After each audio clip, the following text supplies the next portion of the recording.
प्रेरणादायक कहानी। सफलता की ओर बढ़ता एक आदमी गांव के छोटे से घर में जन्मा। राहुल गरीबी में पला बड़ा। बचपन से ही उसके सपने बड़े थे, लेकिन हालात ऐसे नहीं थे कि उसे उड़ने के लिए पंख मिल सके। उसके पिता किसान थे जो मुश्किल से घर चलाने लायक कमा पाते थे। मां घरेलू कामों में व्यस्त रहती और राहुल को अपने भाई बहनों के साथ कई बार भूखा भी सोना पड़ता था। संघर्ष की शुरुआत। राहुल को पढ़ाई का बहुत शौक था। वह अक्सर स्कूल से लौटते समय गांव के बड़े शहर से गुजरने वाली सड़क पर रुककर उन गाड़ियों और बड़े दफ्तरों को देखता जिनके मालिक ऊंचे पदों पर काम करते थे।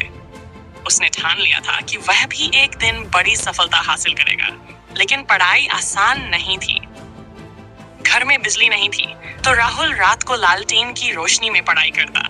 उसके पास किताबें खरीदने के पैसे नहीं थे, इसलिए वह अपने दोस्तों से उधार लेकर किताबें पढ़ता। जब वह 10वीं कक्षा में था, तब उसके पिता ने उससे कहा, बेटा, अब पढ़ाई छोड़ दो, खेतों में काम करो ताकि घर का गुजारा चल सके। राहुल के लिए यह सुनना बेहद कठिन था, लेकिन उसने हार नहीं मानी। उसने अपने पिता से वादा किया, बस मुझे एक मौका दो, मैं ऐसा कुछ करूंगा कि हमारे परिवार की जिंदगी बदल जाएगी। कड़ी मेहनत और आत्मविश्वास। राहुल ने सुबह खेतों में काम करना शुरू किया और दोपहर को स्कूल जाता।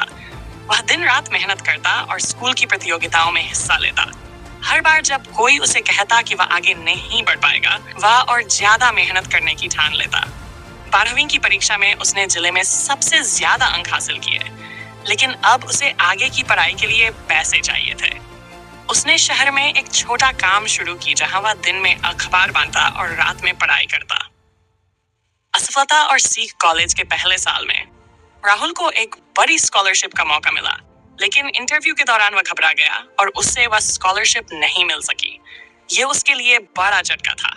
उसने एक पल के लिए सोचा कि शायद अपनी किस्मत के साथ समझौता कर लेना चाहिए, लेकिन तभी उसकी मां ने कहा, हार मानना आसान है, लेकिन जो लड़ता है वही जीतता है। मां की बात ने उसे फिर से प्रेरित किया। उसने आत्मविश्वास के साथ दुगनी मेहनत शुरू की। सफलता की शुरुआत। राहुल ने अपनी पढ़ाई पूरी की और एक बड़ी मल्टीनेशनल कंपनी में नौकरी के लिए आवेदन किया। वहां भी कई मुश्किलें आई, लेकिन उसने हार नहीं मानी। वह दिन रात तैयारी करता, नई नई चीजें सीखता और हर चुनौती को अपने कौशल और मेहनत से पार करता। कुछ ही सालों में उसने कंपनी में अपनी जगह बना ली और एक बड़ी पोस्ट पर पहुंच गया। अब वह अपनी मेहनत और ईमानदारी के लिए जाना जाता था। दूसरों के लिए प्रेरणा। राहुल ने अपने गांव लौटकर वहां एक स्कूल खोला ताकि गरीब बच्चों को पढ़ाई का मौका मिल सके। उसने अपने पिता के खेतों को भी आधुनिक तकनीक से बदल दिया, जिससे उनकी खेती में मुनाफा बढ़ा। आज राहुल अपने गांव और शहर के लिए एक मिसाल है। सीख। राहुल की कहानी हमें यह सिखाती है कि कठिन परिस्थितियां केवल हमें मजबूत बनाने के लिए आती हैं। अगर हमारे अंदर आत्मविश्वास और मेहनत का जज्बा हो, तो दुनिया की कोई भी ताकत हमें सफलता तक पहुंचने से नहीं रोक सकती। सपने बड़े देखो, मेहनत पूरी करो और विश्वास रखो कि तुम कर सकते हो।